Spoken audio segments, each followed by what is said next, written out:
it's my dream to be a film director. You know, like when a child dreams about going to space or being a fireman, I wanted to be a film director. So I've spent my whole life to get to this place. I probably would have directed anything.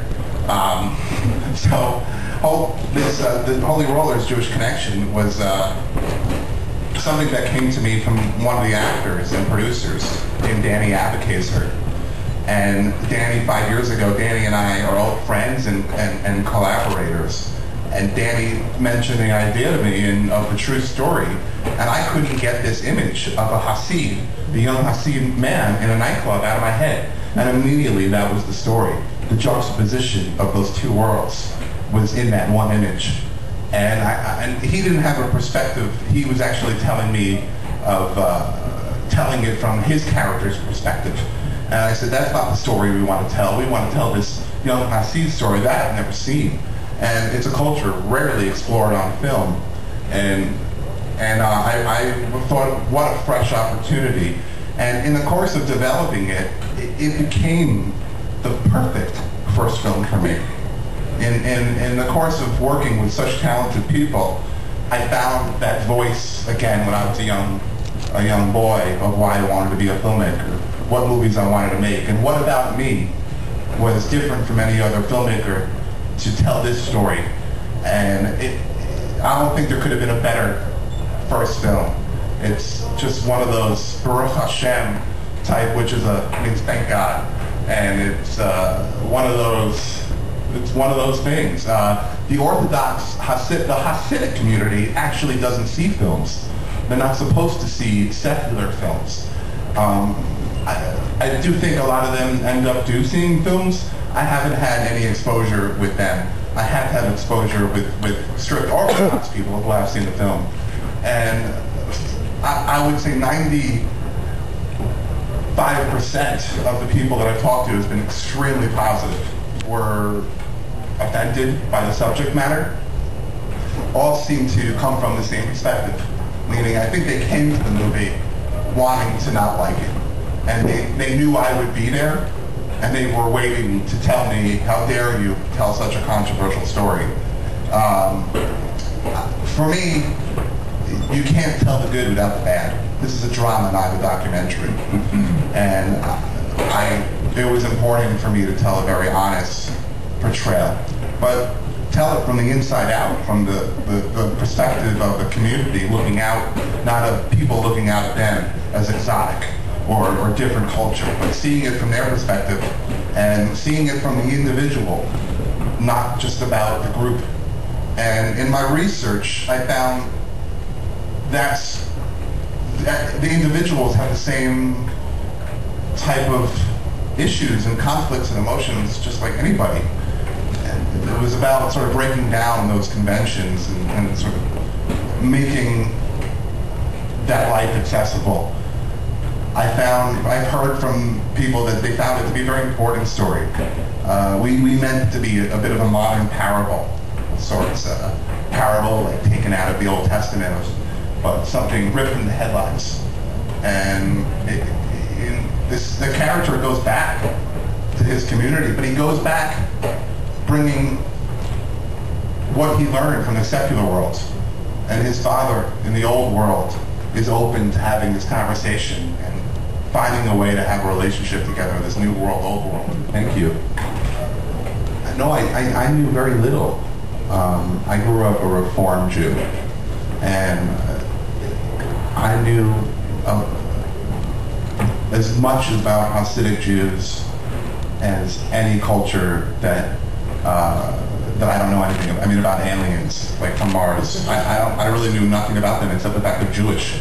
And that was very exciting for me. I mean, I knew more about nightclubs and ecstasy in the 90s. I knew about Hasids and religion. I'm not religious.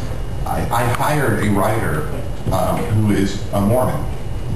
And it was a conscious choice because Antonio wasn't born Mormon. He chose it during his college years. And he is still a devout Mormon. And although very liberal and open-minded, he's an artist. But that was fascinating to me. So he could see it from the inside and the outside perspective. That idea of what does religion mean to somebody when it's something that's positive to you, and it's not something political, and it's not something that your parents forced upon you, but what does it mean to the individual? And that was about the journey for this character, what could it mean to him. So I wanted it to be universal in the sense that any religion or anybody could relate to this. But in my research, it was also very personally fulfilling to learn more about Hasidic Jews. And that's one of the great things about this profession, is all the wonderful research you get to do. But that, of course, was so personal because you have this deeper connection. They're a part of your culture. They're a part of you. And I knew so little, nothing about them. What I found it to be very beautiful, in fact, and that was the perspective that I was taking, very old-fashioned, old world. What they do is they keep this old world values within a modern world. These invisible fences are up around the community, around these families. And in the modern world, it's so scary and it moves fast. And to have these strong values, to not be affected by that, I found to be beautiful. And I wanted to understand people that didn't need to question that. And then, of course, for me, I questioned naturally.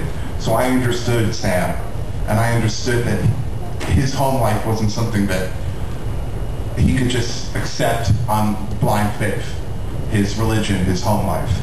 I don't know if I could I don't think I could speak for them. Certainly not being a Hasidic Jew. I don't feel privileged enough to speak for them. I will say from my own experiences that as I said earlier, that the modern world, it dilutes. How do you keep up these invisible fences as the world continues to get more modern? How do you keep those old-fashioned values? I imagine the youth of today to be way more effective than they were 10 years ago. When I went through the communities, when I was shooting and doing my research, everybody has a cell phone. That's the only thing that looks different. I mean, their streets, their stores, everything looks like it could be from 30 years ago. But except for cell phones and Blackberries and iPhones, and all the young people have that. And then I see, even when I travel on like a Virgin airline or wherever it is, Air France, they have televisions everywhere, and they're not allowed to see television.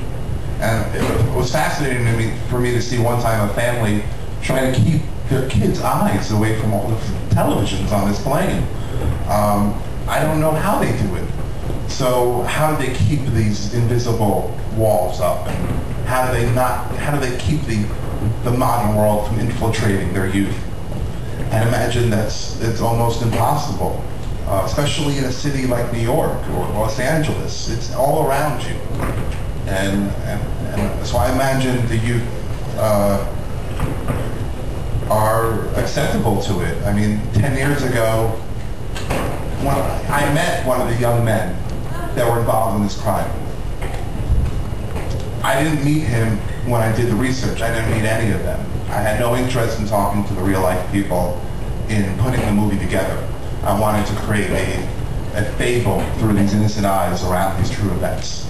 But I met this young man recently. He came to a screening in New York, and which was quite an honor, and he loved the movie.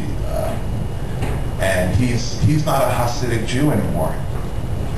He's doesn't even consider himself religious at all, employed.